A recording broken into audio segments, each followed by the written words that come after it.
We've conducted enough trigger training to know that even those who are strongly motivated to raise their game in persuasive communication can be nevertheless a little impatient when it comes to spending time on the neuroscience behind it.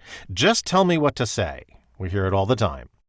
But it's critical that we understand at least some of the basics of what we currently know about the functions of the human brain, because we can effectively influence other people's decisions only when we understand how the brain makes those decisions. And even more so if we expect to be competent enough to craft our own persuasive communications. Just being told what to say isn't especially flexible, scalable, or transferable.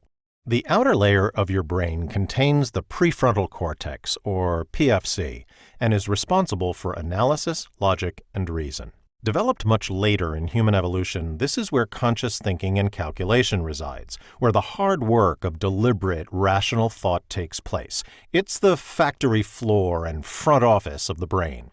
And we might assume, given these functions, that this intellectual, thinking brain is working all the time on a minute-by-minute, moment-by-moment basis. But in fact, that's not the case. The default state of your PFC is actually snooze mode, and it's used only when you absolutely need to use it. For the vast majority of standard operations, including the thousands of decisions you make on a daily basis, the brain prefers to use its subconscious regions. The structures in this deep-seated and ancient region of the brain are known collectively as the limbic system, and scientific evidence reveals that we depend on this non-thinking autopilot part of the brain a full 80% of the time. But the real secret for our purposes, the focus of our endeavor to influence and persuade, is the activity residing in this little almond-shaped structure. It's called the amygdala, and it's where your instinct, memory, and emotions reside. Now, one of the things any successful salesperson or business builder knows is that when it comes to getting agreements, you need to be talking to the decision maker, or else you might be wasting your time. You can think of the amygdala that way. If you're not talking to this part of the brain, you're not talking to the decision maker. If it helps, think of this brain structure as a person. Call her Amy Gadala. Amy makes all the decisions, and she doesn't decide based on facts and data, but only on instinct, memory, and emotion. And Amy's role isn't limited to decision-making, as important as that is. The amygdala is also considered command and control for the rest of the brain. For all its miraculous complexity and intellectual capacity, the entire brain, including the rational centers of the prefrontal cortex, essentially takes its orders from this small, deeply embedded primal brain structure. Amy Gadala is one powerful cognitive CEO. The central question, then, from a persuasion perspective is, how do we talk to Amy? How do we bypass all the gatekeepers and bureaucrats of logic and data and get to Amy directly?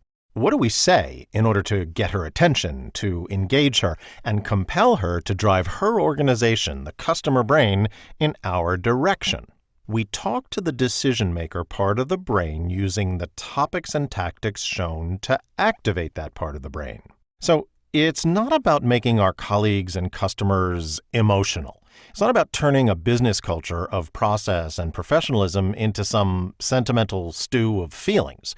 It's about making sure that we're talking to, connecting with, and activating the part of the brain that's most involved in making decisions. We do that by using triggers as guidelines for communication. A trigger is a decision shortcut processed in the emotional region of the brain.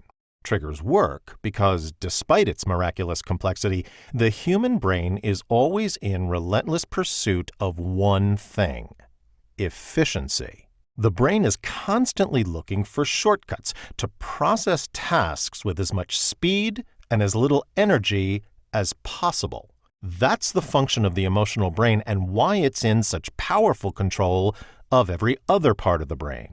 Activating triggers using persuasive communication puts you in greater alignment with how the human brain, your customer's brain, prefers to operate. And it puts you in greater control of your customer's decision process, so that when it comes to that critical connection that has to happen for decisions to take place, you can help it happen rather than just hope it happens.